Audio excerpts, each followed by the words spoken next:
오늘 본문의 시작은 내가 또 눈을 들어본즉이라는 표현으로 시작하고 있습니다.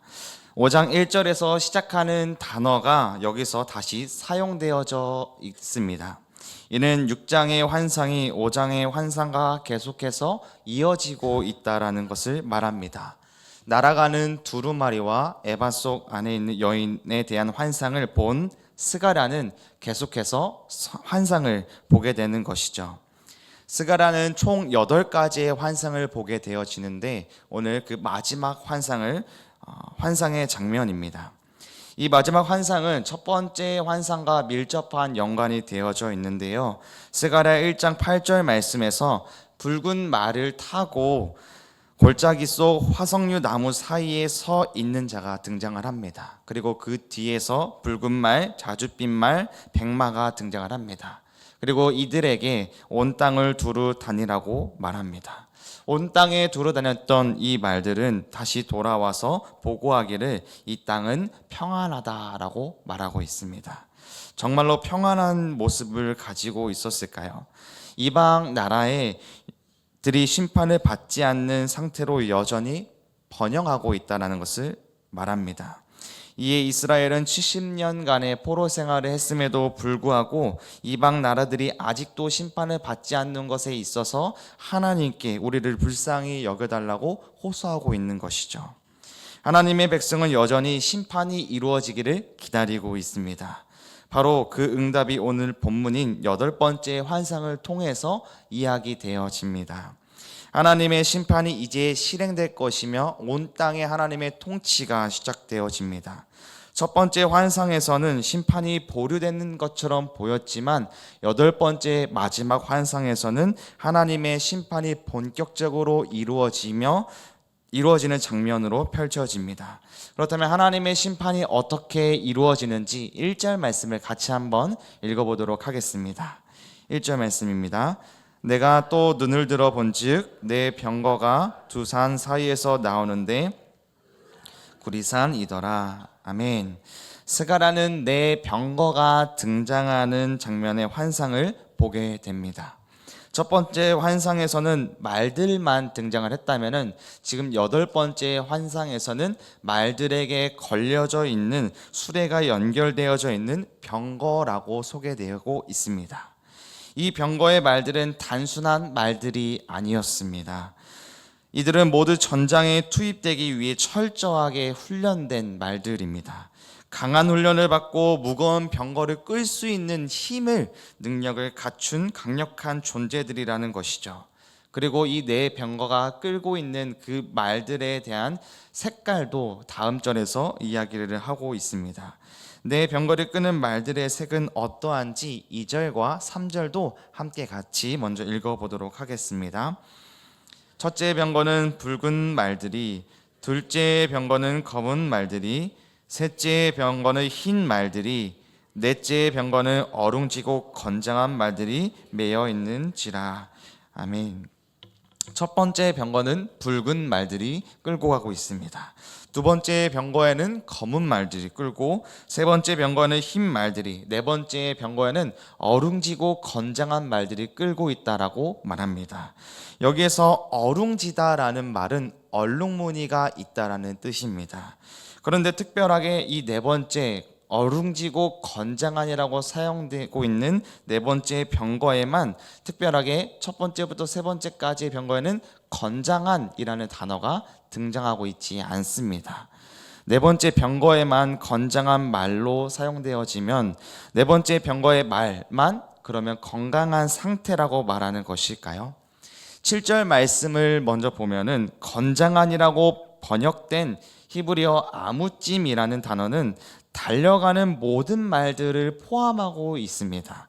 즉, 네 번째 병거의 말만 건장한 상태가 아니라 첫 번째부터 네 번째까지 등장하는 병거에 매여져 있는 말들, 붉은 말, 검은 말, 흰 말, 어룽진 말 모두가 다 건장한 상태라는 것이죠. 내 모든 병거가 내 병거에 매여 있는 말이 모두 건장한 상태입니다. 전투하기 위해서 훈련받은 이들입니다. 이 병거들이 그런데 어디서 나오고 있습니까? 1절의 말씀을 보면은 두 산 사이에서 나오고 있는데 그 산의 이름은 구리산이라고 불려집니다. 여기서 두 산 각각의 하나의 산이 있어서 그 사이에 나오는 산을 가리키는 것일까요? 아니면 어느 지역에 구리산이라는 이름을 하는 산이 있다는 것을 말하는 것일까요? 구리산이라는 표현은 구약 성경에서 오직 이곳에서만 등장하고 있습니다. 그래서 이에 대해서 학자들은 다양하게 주장을 하는데요. 구리산들은 아침에 해가 뜰 때 빛에 반사되는 광경을 묘사하는 것이라고 주장하는 사람들도 있고, 바벨론 태양신이 두 산 사이에서 솟아오르는 장면과 연관지어 설명하는 이들도 있습니다. 그런데 지금 스가랴의 서가 쓰여져 있는 당시의 배경은 어떠하죠? 지금 스가랴서가 쓰여진 배경은 성전을 짓고 있는 상황입니다. 그래서 성전을 짓고 있는 상황에서 이 환상을 해석해야 하는 것이 조금 더 옳은 해석이라고 보여집니다.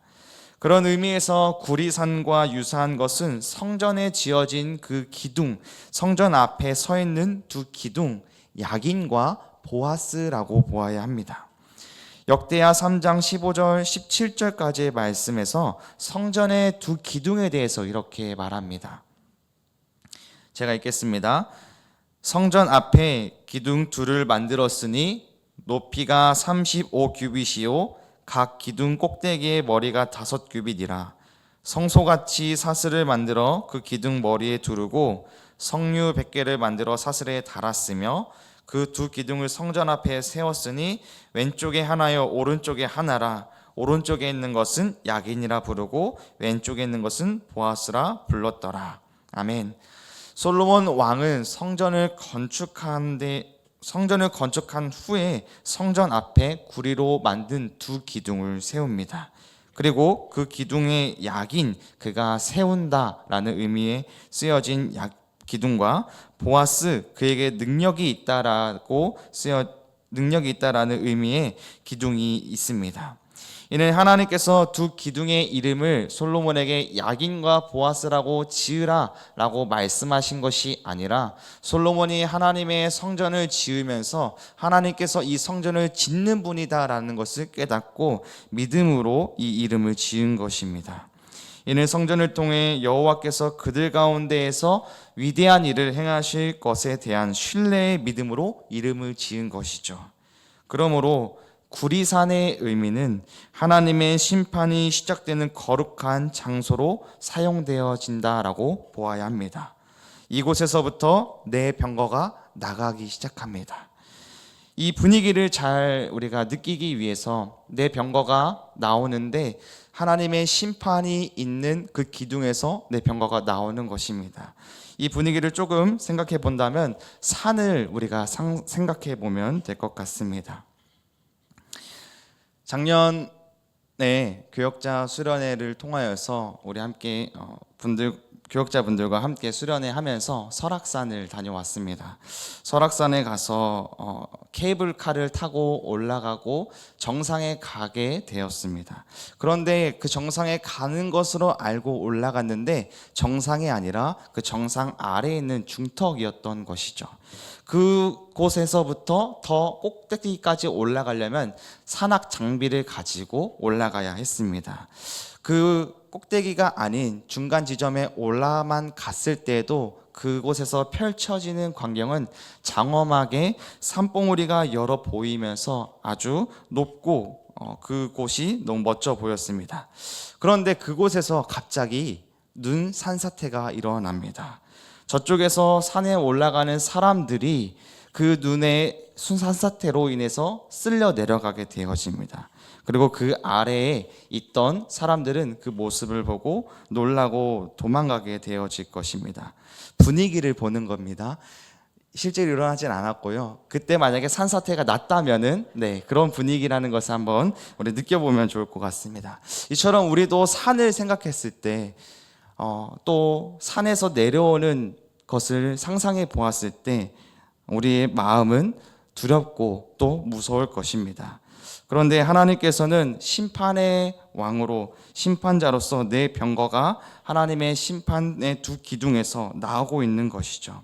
스가랴는 내 병거가 구리산에부터 나오는 것을 보고 이것이 무엇인지 천사에게 묻습니다. 그리고 천사가 대답하기를 5절에서 이렇게 이야기를 합니다. 우리 5절 말씀을 한번 같이 읽어보도록 하겠습니다. 시작.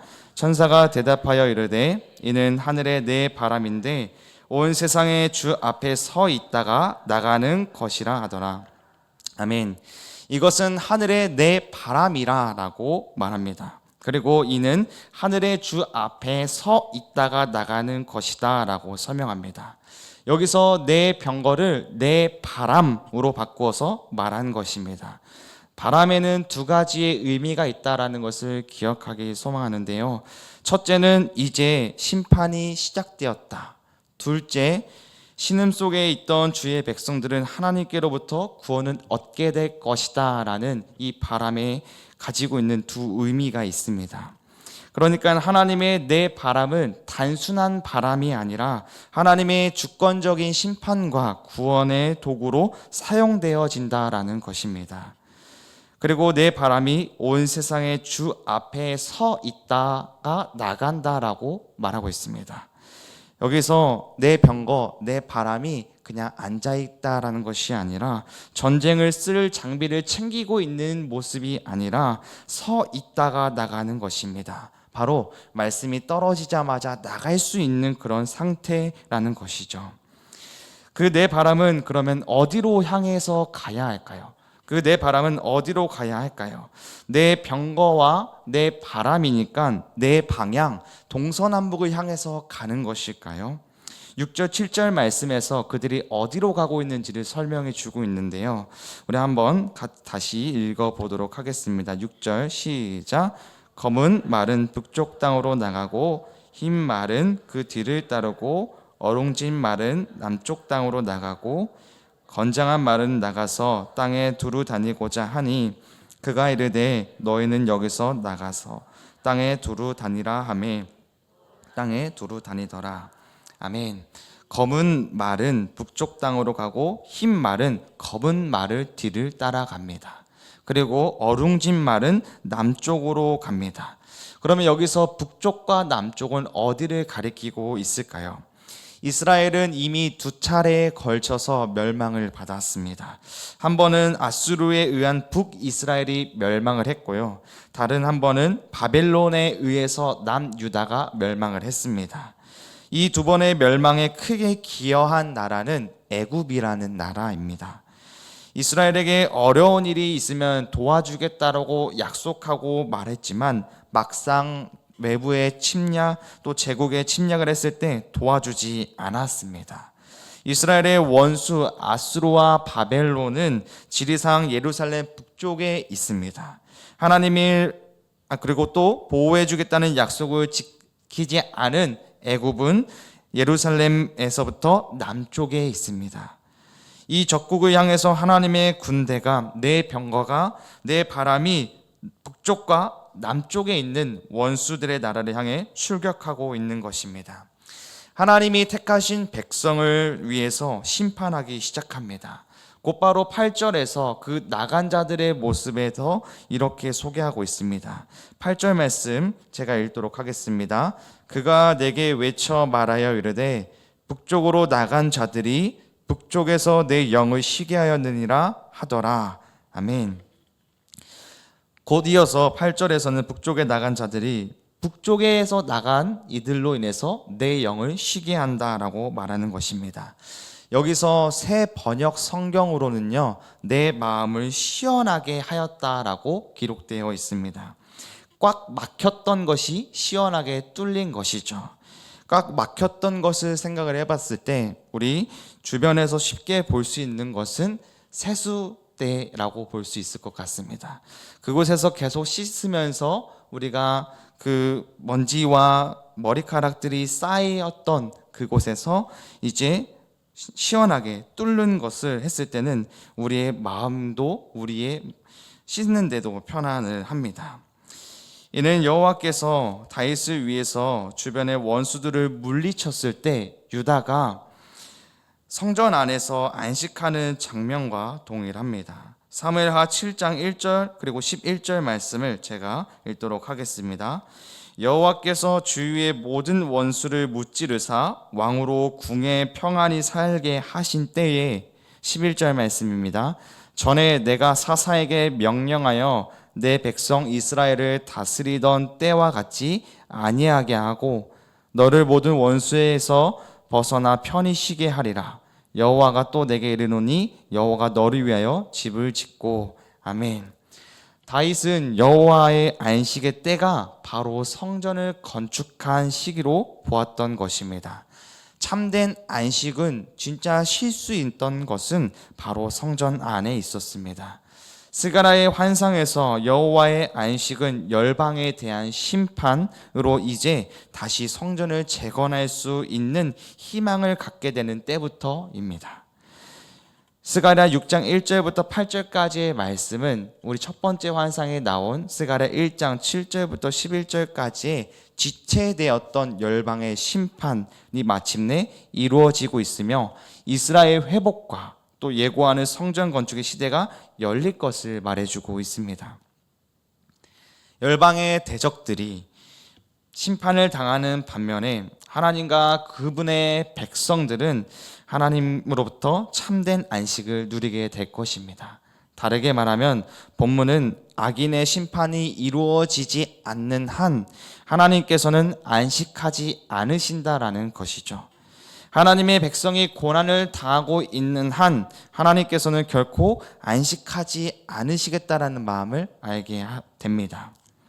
여덟 번째 환상은 내 병거가 심판자로서 구리산으로부터 나와 북쪽과 남쪽을 향해 갑니다.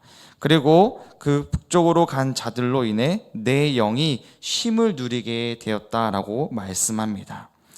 이 모습이 우리에게 무엇을 말해주고 있는 것일까요? 반드시 심판과 구원이 있다라는 것을 말씀해 줍니다. 사랑하는 우리 제일가족 성도님들, 세상에 불의한 것이 가득 차 있고 악한 사람들이 성공하는 것처럼 보입니다. 하지만 하나님의 심판은 반드시 이루어진다라고 오늘 말씀해 주십니다.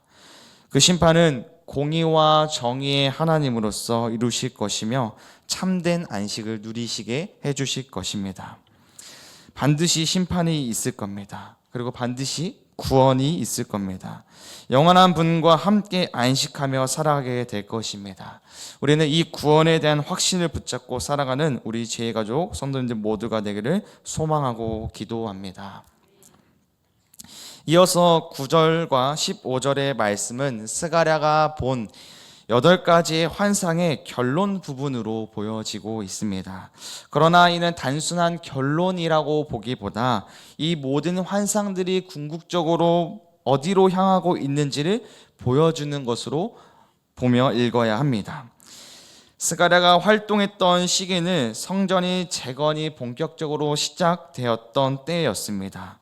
다리오 제2년 520년 6월 24일 날에 성전이 재건이 시작되었습니다. 학개와 스가랴가 성전 재건을 독려하는 데 예언을 선포했습니다.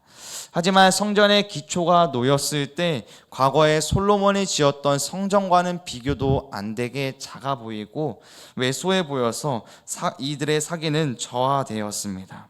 바로 이 시점에서 하나님께서는 이스라엘 백성들에게 성전 건축을 넘어선 더 큰 약속을 선포하십니다. 스가랴 1장 3절 말씀입니다. 그러므로 너희는 그들에게 말하기를 만군의 여호와께서 이처럼 이르시되 너희는 내게 돌아오라. 만군의 여호와의 말이니라. 그리하면 내가 너희에게로 돌아가리라. 만군의 여호와의 말이니라. 아멘. 여기에서 말하고자 하는 것은 너희는 내게로 돌아오라. 그러면 내가 너에게 돌아갈 거다라고 하는 말씀입니다. 하지만 이스라엘 백성들은 70년 만에 예루살렘으로 돌아왔지만 그들의 마음은 돌아오지 않았습니다. 그들은 예루살렘에 있으면서도 16년이 지나도록 이 성전을 다시 짓지 않았습니다. 그리고 하나님께서는 스가랴에게 두 번째로 찾아오셔서 8가지의 환상을 보여주며 이스라엘에게 전하라고 말씀합니다. 그때가 11월 24일입니다. 내게로 돌아오라는 첫 번째 말씀이 임하고 나서 4개월이 조금 안 된 시점이었습니다. 성전의 기초 공사가 끝나고 그 위에 자재들이 천천히 올라가기 시작한 때입니다. 이 환상을 보여주기 위해 4개월 전에 하나님께서는 이스라엘을 향해서 내게로 돌아오라라고 말씀하셨습니다. 그리고 이후로 4개월 동안 이스라엘 백성들은 여호와께 돌아가려고 노력을 했습니다. 하지만 여호와께서 돌아가고 싶어도 그럴 능력이 이들에겐 없었습니다. 그런 이들을 향해서 하나님께서는 환상을 보여주신 겁니다.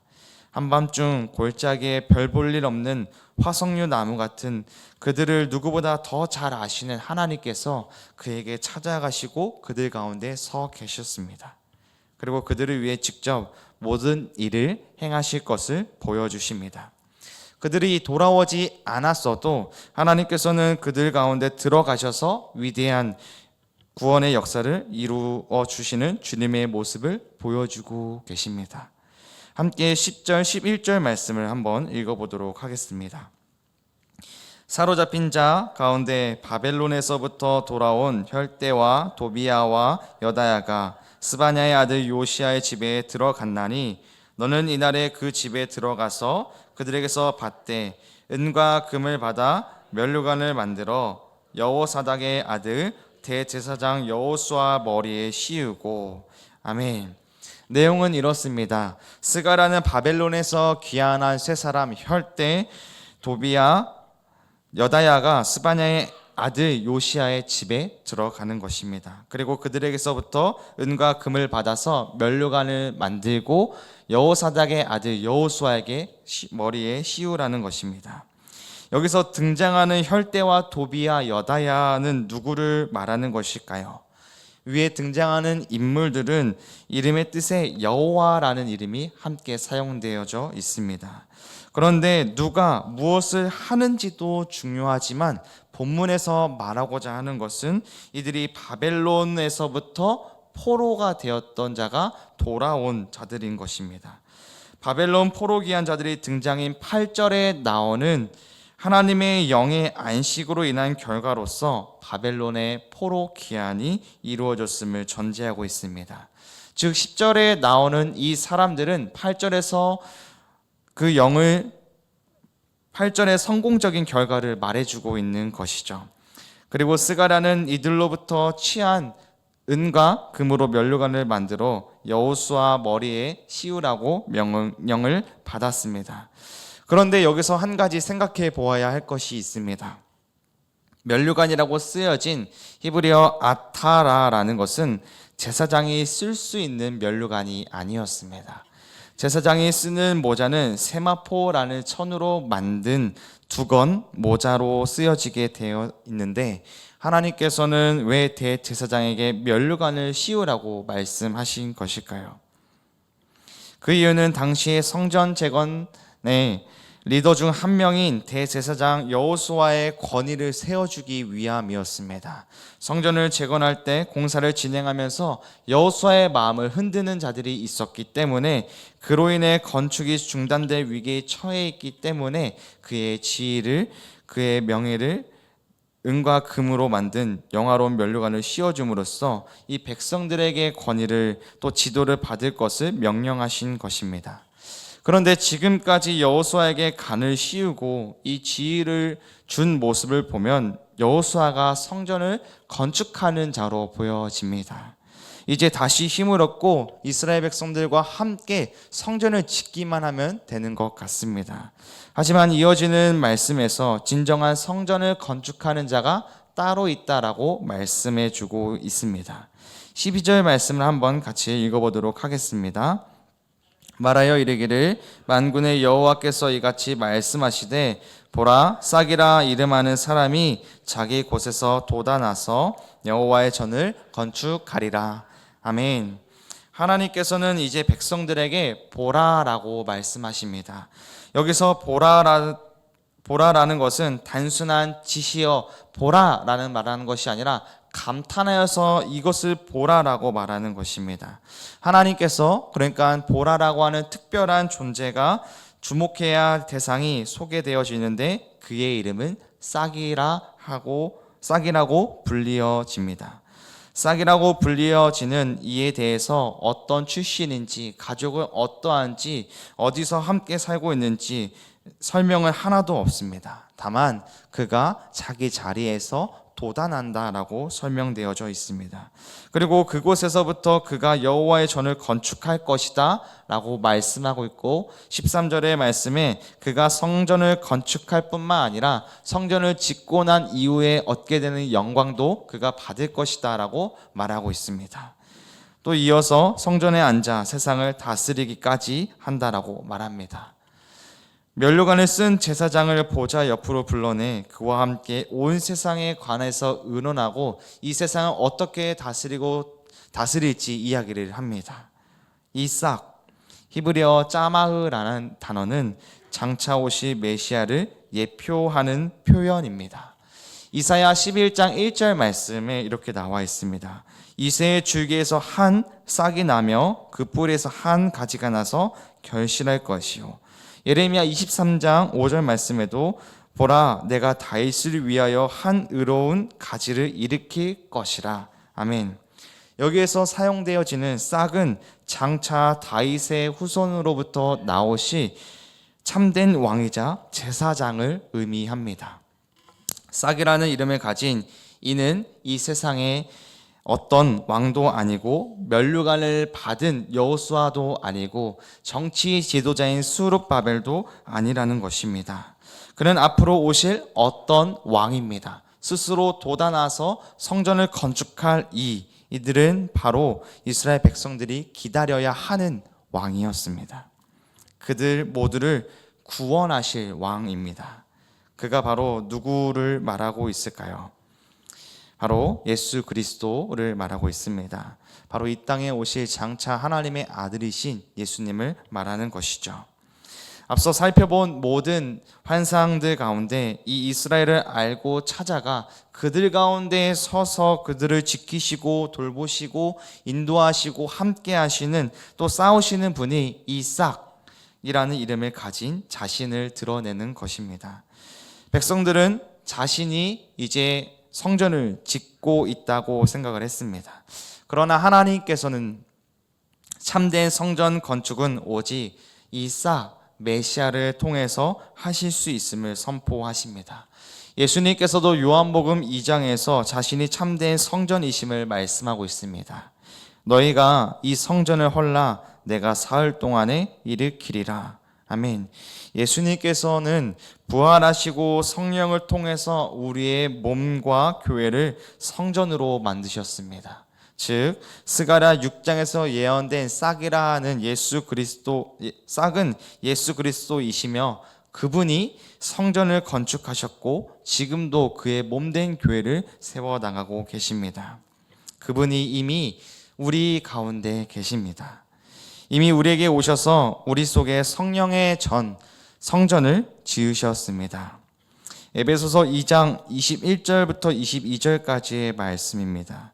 그의 안에서 건물마다 서로 연결하여 주 안에서 성전이 되어가고 너희도 성령 안에서 하나님이 거하시 처소가 되기 위하여 그리스도 예수 안에서 함께 지어져 가느니라. 아멘. 우리를 위해 하나님의 아들이신 예수님께서 직접 이 땅에 오셨고 그리고 성전이 되어 주셨습니다. 우리는 예수님을 통해 성전이 되었고 왕같은 제사장이라고 세움을 받았습니다. 우리의 삶이 거룩한 하나님의 성전임을 기억하며 살아가야 합니다. 그리고 우리는 서로 연결되어져 있는 성전임을 기억하길 소망합니다. 우리는 서로 연결되어져 있는 성전을 이루어 가야 합니다. 우리가 하나가 되기 위해 우리 성령 안에서 하나님이 거하실 처소가 되기 위해서 우리는 예수 그리스도 안에 있어야 합니다. 그리고 예수 그리스도와 함께 이 성전을 세워 나가야 합니다. 어느 마을에 한 아버지와 아들이 있었습니다. 아들은 아버지가 지어주신 작은 집에 살고 있었습니다. 하지만 시간이 지나면서 아들은 점점 자신이 이 집을 짓고 지키고 유지하는 것이라고 생각하며 살아갔습니다. 그러나 어느 날 큰 폭풍이 몰아치기 시작했습니다. 아들은 혼자 힘으로 집을 지키려고 했지만 점점 벽이 갈라지고 무너지고 지붕이 날아가려고 시작하였습니다. 그 안에 있던 아들은 두려움에 사로잡혔습니다. 그러나 그 순간에 아버지가 나타나서 무너진 집을 다시 붙잡아 세워주셨습니다. 그리고 아버지는 이렇게 말하였습니다. 아들아, 이 집은 너가 짓는 것이 아니라 내가 너를 위해 세운 것이다. 나는 처음부터 너가 혼자 살도록 두지 않았다. 너와 나와 함께 있을 때 이 집은 안전할 것이다 라고 말하였습니다. 이처럼 하나님께서는 우리의 스스로 성전을 짓게 내버려 두시지 않으십니다. 성전은 우리의 노력으로 완성되지 않으며 오직 하나님께서 세우시고 예수 그리스도께서 완성하실 것입니다. 그렇다면 이제 우리는 성전된 것을 알았고, 그러면 우리는 어떻게 살아가야 할까요? 우리의 손으로 집을 지으려고 하는 것이 아니라 우리의 성전이 되시는 예수 그리스도를 의지하고 살아가야 합니다. 하나님은 우리와 함께 하시며 우리의 삶의 성전을 삼아 주셨습니다. 우리를 왕같은 제사장이라고 부르셨고, 이제 우리는 하나님과 함께 걸으며 주님만 붙들고 살아가야 합니다. 구원은 오직 주님께 있습니다. 그분이 우리를 성전으로 만드셨고 우리가 그분과 함께 영원히 다스리게 될 것입니다. 끝을 아는 사람은 소망을 갖고 살아갈 수 있습니다. 하지만 끝을 모르는 사람은 어떤 소망도 희망을 가질 수가 없죠. 우리는 그 끝을 예수 그리스도가 다시 오실 것이다 라는 것을 알고 있습니다. 그리고 예수 그리스도가 오실 때 분명하게 심판과 구원의 날이 있을 것이라는 것을 압니다. 그러면 우리는 하루를 살아갈 때 갖가진 문제와 고난과 역경들이 찾아올 때 우리는 어떻게 살아가야 할까요? 우리는 매일의 삶 속에서 기쁜 일만 있지는 않습니다. 우리에게는 불의한 모습이 우리에게 힘들게 할 때도 있습니다. 그러나 우리는 그때 우리와 함께 하시는 예수님을 생각하길 소망합니다. 예수님을 생각하며 다시 일어날 수 있을 것입니다. 또한 그 다시 오실 예수님을 붙들고 살아갈 때 어떠한 문제나 힘든 것을 우리는 이겨낼 줄 믿습니다. 스가랴서 6장의 말씀은 지금 앞서 총 8가지의 환상을 우리에게 보여주었습니다. 이 8가지의 환상을 통해서 우리에게 말씀해 주는 것이 무엇일까요? 바로 그 안에 예수 그리스도가 함께 하신다라는 것입니다. 우리의 모든 문제 안에서 또 우리의 삶의 모든 자리에서 예수 그리스도가 함께 하십니다. 예수 그리스도께서 우리 삶에 들어오셔서 우리의 모든 삶의 중심이 되어주시고 우리가 가는 곳마다 우리가 하는 것마다 우리 예수 그리스도가 계십니다. 우리의 삶에 친히 찾아오셔서 우리의 삶과 함께 하시는 주님을 붙들고 살아가길 소망합니다. 마지막으로 15절 말씀에 먼데 사람들이 와서 여호와의 전을 건축하리니 만군의 여호와께서 나를 너에게 보내신 줄을 너희가 알리라. 너희가 만일 너희의 하나님 여호와의 말씀을 들을진대 이같이 되리라. 아멘. 스가랴 1장에서 등장하는 돌아와라 라는 말이 지금 6장 15절 말씀에서 이렇게 일어나게 될 것은 너희가 알아야 된다. 너희가 말씀을 들어야 된다. 그러면 그대로 될 것이다 라고 말씀해 주고 있습니다. 이스라엘 백성들은 갖가진 고난과 문제 속에서 우리를 언제 구원해 주실지, 우리의 적국으로부터 언제 해방시켜 주실지 늘 기다리고 있었습니다.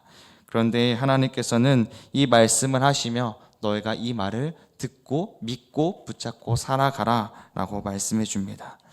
그런데 여호와의 성전을 건축하는 싹이라고 하는 이는 지금 스가랴서에서 등장하지 않습니다.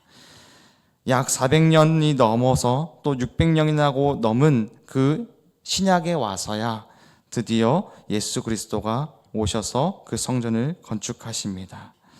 사랑하는 제가족 성도님들, 우리의 삶의 모든 힘듦이 있을 때 우리와 함께 하시는 예수님을 생각하며 우리의 세상 끝날에 어떠한 일이 있을지 우리의 구원의 날을 구원을 확신하며 살아갈 수 있는 우리 모든 가족들이 되길 소망하고 기도합니다.